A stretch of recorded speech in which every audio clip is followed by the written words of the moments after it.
생존 창업 시청자 여러분, 안녕하세요. 3월 30일 월요일 아침입니다. 아침에 일어났는데, 저희 유튜브 댓글에 구독자님께서 광주의 오치동에서 이 커피숍 창업을 하려고 하시는 지인이 계시는데, 여기 상권, 그리고 커피숍의 미래, 이런 부분들 좀 궁금해 하시더라고요.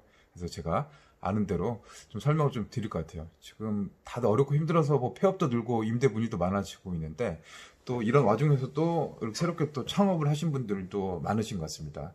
특히나 제 주변을 봐도 가장 많은 게 이게 커피숍인 것 같아요. 커피숍, 치킨집이 가장 많이 계시고, 실제로도 저한테 찾아오셔서 이 상담도 하시는 것 같아서 상권과 커피숍, 커피숍에 대한 이야기 여러분과 함께 나눠보도록 하겠습니다. 저도 커피숍을 운영한 지가 한 2년 정도 됐습니다. 제 경험을 통해서 느낀 바를 여러분과 공유를 해보도록 할게요. 자, 제가 운영을 하고 있는 커피입니다. 이 청년 다방, 이 지방 대학교 앞에서 커피숍을 한 2년째 운영을 하고 있습니다. 그래서 저 커피 좋아하거든요. 아메리카노 거의 하루에 한 2잔, 3잔은 먹는 것 같습니다. 특히 아침마다 이렇게 커피 한 잔 하면 이 정신도 좀 맑아지는 것 같고, 집중도 되는 것 같아요. 사실 과거에는 커피가 이렇게 문화가 발달되지 않았죠. 거의 뭐 믹스 커피라든가 자판기 커피를 하다가 이 어느 순간에 이제 아메리카노라든가 고급 커피 시장으로 이제 재편이 돼서 이 커피 가맹점 수들이, 또 커피숍 창업 수들이 어마어마하게 많이 늘어났었죠. 저도 마찬가지예요. 저도 커피숍을 이렇게 운영을 하고 있는데 2년 동안 제가 뭐 생존이라고 할까요? 살아남은 곳들은 이 커피숍만 가지고는 지금 먹고 살기가 굉장히 힘든 그런 상황이 된 겁니다. 자, 지금부터 그 이야기를 시작하도록 할게요. 일단 질문에 대한 답을 드릴게요. 이 광주 오치동 북부경찰서 상권이 어떤지, 이 3대 상권인가, 메인 상권인가, 정답을 좀 말씀드리자면 이 오치동 북부서 상권은 광주의 핵심 상권 아닙니다. 과거에는 북부서 상권이 교통도 요지고 주변에 학교라든가 병원, 아파트들도 많이 이렇게 밀집이 돼 있어요. 그리고 거기서 멀지 않은 곳에 전대후문이라는 가장 광주에서는 강력한 이 상권, 거의 상권의 제왕이라고 할 수 있었던 이 광주로 보면 이 충장로 전대후문이 이 쌍두마차였어요. 이 잘 나가는 상권이었었는데, 자, 시간이 흐르면서 이 상권이 쇠락되기 시작합니다. 그 원인을 어디서 찾아봐야 될까요? 생각해 볼까요? 자, 이 광주 같은 신도시는 인구가 한 150만 명 됩니다. 150만 정도 되는 광주의 인구 중에서 이 오치동 북구가 있는, 오치동 북부 경찰서가 있는 곳은 인구가 한 55만 정도 됩니다. 그러니까 지자체 중에서 인구가 많은 그런 범주에 속했습니다. 한 20년 전만 하더라도 이 북부서 오치동은 이 광주의 북구의 거의 경계선 쪽이었어요. 거의 끝단이었거든요. 그래서 많은 분들이 이쪽에서 이제 몰리고 쏠림 현상이 나타났었는데, 자, 문제는 뭐냐면 이제 지자체가 도시가 확장되면서 이 도시 개발 자체를 신도시를 많이 만들기 시작합니다. 이 도시 개발 자체를 이 구도심을 활성화시키는 게 아니라 신도심, 그러니까 새로운 토지 개발을 해가지고 여기에 인구 한 5만에서 10만 정도 되는 신도시를 계속 만들기 시작합니다. 이것은 이제 광주만의 모습은 아니고요. 이 전국 대도시의 현상들이 마찬가지입니다. 도시 안쪽에 개발하는 거는 이 보상 문제라든가 지역 주민과의 갈등 문제가 있기 때문에 머리가 아픈 거죠. 그래서 신도심을 만들기 시작한 겁니다. 자, 북부서 상권도 그 전까지는 잘 나가는 상권이었는데, 그 한 20년 전부터 바로 인근에 문흥지구라는 대규모의 도시 개발이 건설되기 시작했습니다. 이 아파트들이 들어가면 이 상가들, 이 상권들도 같이 들어가게 됩니다. 그리고 위쪽에 일곡지구가 들어가서 기존에 갖고 있던 그런 상가의 이 잠재력 포지션, 이것들을 상당히 이제 분산되게 되고 이제 나눠먹기, 빼앗기게 된 거죠. 이렇게 해서 이제 구축이 되고 있었는데, 최근에 이제 한 5년 전, 이제 제가 있는 곳입니다. 제가 있는 이곳, 광주 첨단 이지구라고 합니다. 여기도 신도시로 도시개발이 됐습니다. 뭐 학교, 교통, 공원, 모든 인프라들이 잘 갖춰서 도시개발이 잘 되다 보니까 이 사람들의 심리들이 살기 좋은 곳으로 옮겨갈 수밖에 없죠. 아파트도 새 아파트도 있고 주거 환경도 쾌적하고 청결하다 보니까 많은 분들이 또 구도심에서 이쪽으로 유입을 하기 시작한 겁니다. 제가 있는 첨단 이주구도 아파트들이 한 5만 정도 돼요. 한 5만 명 정도 거주합니다. 입주민이. 적은 건 아니죠. 5만이면 웬만한 시군, 지자체, 군단, 이 도시 하나가 형성이 된 겁니다. 그리고 상가들, 상권들도 많이 밀집이 되기 시작하고 설계를 굉장히 많이 했습니다. 그러면 여기서 어떤 문제가 나타나냐면 이 토지 가격이 막 올라가요. 투기 세력들도 많이 들어오기 때문에 이 상가를 처음에 이렇게 땅을 했던 사람들이 이제 올라가기 시작하죠. 가격들이. 토지 가격들이 올라가기 시작하고 건설업자들, 분양업자들 들어와서 거기다 건물을 짓기 시작한 겁니다. 이 상가 건물. 상가 빌딩들 짓기 시작하죠. 그리고 분양 공고를 합니다. 예, 분양 공고. 사실 이제 여기서 이제 많이 미스가 하죠. 이 분양 공고는 다 장밋빛이고 다 보면 다 잘 돼. 예. 전국 어디나 분양 공고하는 회사들이, 건설 회사들이 나타내주는 뭐 광고라든가 공고, 또 영업사원들은 와 정말 따라갈 수가 없죠. 다 잘 될 것 같아요. 대한민국에서 상권들 망할 데는 없습니다. 그 이야기만 듣고 봐서는요. 하지만 시간이 이제 2년 정도 지나서 한 바퀴 돌아가잖아요. 그러면은 여기 있는 자영업자, 소상공인, 또 임대 매장들은 버티기가 굉장히 힘들어집니다. 그 이유는 어디서 찾아볼 수 있을까요? 일단 임대료가 굉장히 높죠. 예. 건물을 지을 때도 비싸게 건물을 졌으니까 이 건물주 입장에서도 임대료를 낮게 책정할 수가 없는 겁니다. 왜냐하면 비싸게 했으니까. 그럼 거기에 이제 들어갔던 사람들은 초반은 잘 모릅니다. 여기가 5만 명 정도 되고 이 새 아파트들이 소득 수준이 높은 그런 분들이 많이 들어오기 때문에 장사가 잘 될 것이다 라는 이제 희망을 가지고 창업을 많이 하게 되죠. 예, 물론 뭐 커피, 치킨이 가장 많고요. 그 다음에 뭐 음식점들, 뭐 한식, 뭐 여러 가지 건들, 뭐 미용실, 옷가게들 많이 들어가서 장사를 시작하게 됩니다. 근데 이제 중간중간 한 2년 사이에 이제 못 버티고 두 손 두 발을 터는 그런 이제 매장들이, 사장님들이 많이 나타나기 시작하죠. 예. 생각보다 장사가 안 되는 겁니다.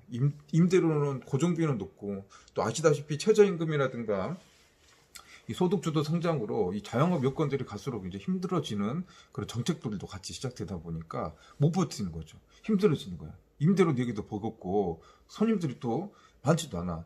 왜냐면 이게 그 원인을 또 어디서 찾아볼 수 있느냐면, 이 신규 아파트, 신도심 아파트가 또 가격이 많이 올랐잖아요. 비싸잖아요. 대부분 사람들이 아파트를 현금 주고 살 수가 없잖아요. 이 직장인들. 뭐, 그러니까 요즘 뭐 대출을 다 받기 시작한 겁니다. 3억짜리 아파트가 있다면, 뭐 적게는 뭐 30%, 50%, 많게는 한 80% 정도 대출을 받아서 이 아파트에 입주를 하게 되죠. 자, 입주를 해서 2년 정도 지나면 이제 대출 상환 시기가 되죠. 원리금과 이자를 함께 내야 되는 시기가 오면 이 가처분 소득, 쉽게 이야기하면 내가 쓸 수 있는 돈들이 줄어들었다는 소리죠. 그러니까 지갑을 많이 닫아버리는 현상들이 나타나고 있습니다.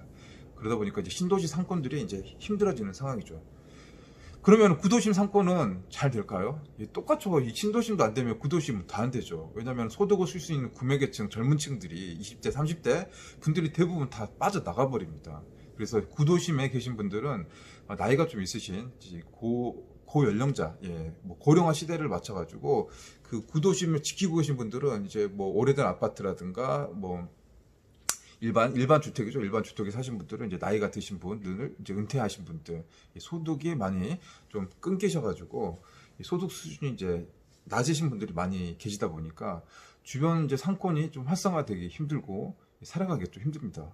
요거 다 어렵고 힘든 상황이지만 이 구도심, 신도심 이 상권들이 같이 어려워지는 이 동반으로 몰락하고 쇠퇴하는 그런 쇠락하는 현상이 나타나고 있는데, 수도권에 비해서 이제 지방 상권 같은 경우는 굉장히 그 쇠락 속도가 좀 빨라지고 있다. 이 가속화를 부르고 있다는 게 현재의 지방 상권의 모습인 것 같습니다. 자, 우리 구독자님이 말씀해 주셨는데, 그렇다면 커피숍을 지금 이미 오픈 준비를 하고 계시고 또 창업하신 것 같아요. 코로나 때문에 지금 다들 힘들고 어려운 상황에서 폐업도 많아지고 있는데 커피숍의 미래는 어떻게 될까요? 잠시 후에 다시 말씀을 드릴게요.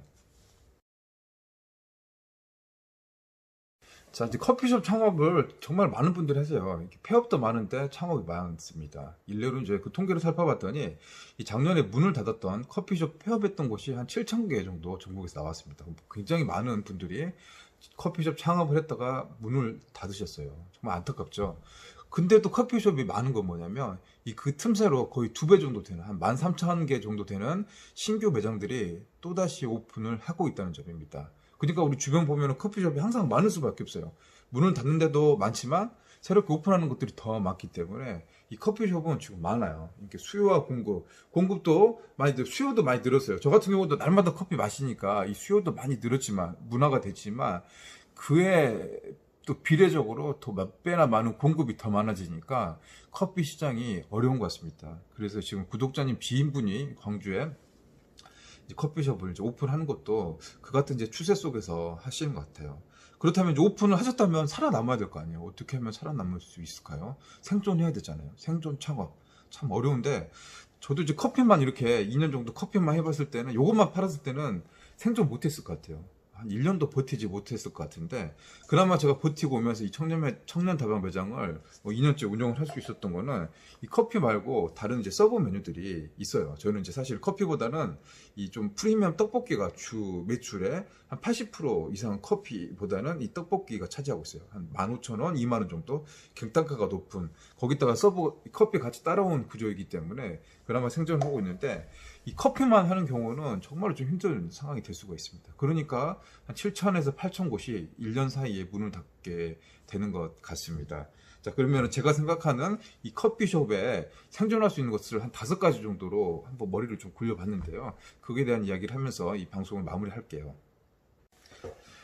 자, 일단 지금 이제 창업하신 분들이 커피숍으로 살아남기 위해서는 크게 한 5가지 정도 제가 생각을 해봤습니다. 저도 이제 경험을 해봤으니까, 일단 첫 번째로 커피숍을 그렇게 하고 계신 분이라면 이 자기 건물에서 하면은 살아남을 수 있을 것 같아요. 내가 건물주가 커피를 해. 예, 임대료가 안 나가니까. 그러면은 생존할 수 있을 것 같습니다. 그리고 그게 아니라면 임대료가 굉장히 좀 저렴한, 저렴한 곳에서 운영을 하면 생존을 하는데, 임대료가 굉장히 좀 비싸게 설계된 쪽에서 산다면 커피숍에서 생존이 조금 어렵지 않을까 싶습니다. 자, 두 번째는 지금같이 이제 인건비가 올라가는 상황, 최저임금은 계속 올라갑니다. 임금 하방 경직선 이론에 따라 가지고 한 번 올린 임금은 내리기가 굉장히 힘듭니다. 지금 계속 올라가고 있으니까 인건비 부담이 상당히 될 수밖에 없습니다. 그래서 인건비를 최소화할 수 있는, 혼자서 할 수 있는 게 지금은 방법인 것 같아요. 방법. 그리고 키오스크라든가 이 자동화 뭐 시스템 같은 걸 도입을 하든가, 아니면은 가족들이 같이 경영하는 1인 가족, 그다음에 자동화, 그리고 가족 경영, 이런 시스템으로 인력 구조를 맞추지 않는 이상은 좀 생존하기가 좀 힘든 시장이 좀 되어버리지 않았나 싶고요. 자, 세 번째는 이 남들이 따라올 수 있는 차별화된 포인트가 있어야 될 것 같아요. 가격이 아주 비싸거나 가격이 아주 싸거나, 요거에서 이제 경쟁할 수 있는 구도를 맞춰놓는 시스템이 필요한 것 같습니다. 그렇지 않고 애매한 중간대 가격들은 이 경쟁에서 버틸 수가 없을 것 같습니다. 뭐 가격을 높게 책정하려면 이 본인만의 커피 기술들이 엄청 필요하겠죠. 남들이 따라올 수 없는, 그렇죠? 아니면 좀 저가 커피로 간다면 이 박리담회로 가야 되는 그런 방법들을 생각할 수 있을 것 같고요. 이제 세 번째가요. 세 번째의 방안이라고 하면 이 스토리텔링이 있어야 될 것 같아요. 나만이. 지금은 이제 과거에 뭐가 했었다. 내가 과거에 뭐 경험이 뭐고, 내가 어떤 일을 했었고, 내가 무슨 일을 했었다. 나는 과거에 이런 사람이었다. 그런 시대는 이미 끝났다. 지금이 중요하다. 지금이 중요하고, 나만의 정체성과 스토리, 브랜드를 팔 수 있는 시대가 이미 된 것 같습니다. 앞으로 이제 그 시대가 50년 정도는 더 먹고 살 수 있는 것 같아요. 과거의 방식은 이미 다 깨지거나 사장됐고 달라졌습니다. 현재에서는 나만의 브랜드를 팔 수 있는, 그러니까 커피를 파는 게 아니라 나의 브랜드를 파는, 나의 시간을 파는, 나의 뭐 장소를 파는 그런 것들이 필요하지 않나 싶습니다. 뭐 비단 이것은 뭐 커피뿐만은 아니겠죠. 뭐 여러 가지 뭐 자영업이라든가 뭐 매장 형태도 이렇게 비슷하게 도입이 될 수 있을 것 같습니다. 그리고 이제 네 번째인가 5번째. 이 5번째 순서면 요즘은 이제 배달을 해야 될 것 같아요. 배달 아니면 또 온라인에 좀 태울 수 있는 그런 아이템도 커피에 접목이 돼야지 살아남을 수 있을 것 같습니다. 안 그러면은 힘들 것 같아요. 이 매장에서만 판매되는 20평, 30평 매장에서만 판매되는 그런 시장들은 정말 저렇게 그 생존하기 위해서 좀 힘든 시장이 돼서 이 배달이나 온라인을 좀 탈 수 있는 그런 것들이 필요할 것 같습니다. 자, 끝으로 생존 전략을 말씀을 드린다면, 자본력이 좀 있어야 될 것 같아요. 이 돈이 아주 많아서 자본력이 있어가지고 정말로 좀 목 좋은 교외에 넓은 규모 한 100평, 200평의 주차장도 확보하고 경치도 좋은 곳에 이 스타벅스라든가 투썸 플레이스 같은 이 대규모 알만한 프랜차이즈를 딱 해서 이 드라이브 스루 방식으로 한다면 돈 벌 수 있을 것 같습니다. 이 자본력이 있어야 될 것 같죠. 근데 이제 그 정도 가지려면 뭐 최소한 10억에서 20억은 있어야 될 것 같습니다. 만약에 제가 그런 돈이 있다면 저는 아무것도 안 할 것 같습니다. 네. 자, 여러분, 오늘 아침 시간에 제가 출근하기 전에 구독자님 사연을 듣고, 또 커피는 제가 또 해봤던 경험이 있어가지고 아는 대로 여러분께 이야기 나눠드렸습니다. 이 상권과 커피, 또 앞으로 커피 시장에서 살아남을 수 있는 그런 방안에 대한 이야기들 여러분께 남겨드리고요. 저는 이제 또 매장에 가서 본연의 일에 최선을 다하도록 하겠습니다. 여러분, 시청해 주셔서 감사합니다. 행복한 하루 되시기 바랍니다. 고맙습니다. 구독, 좋아요. 구독, 좋아요. 꾹꾹 알림 버튼 딸랑딸랑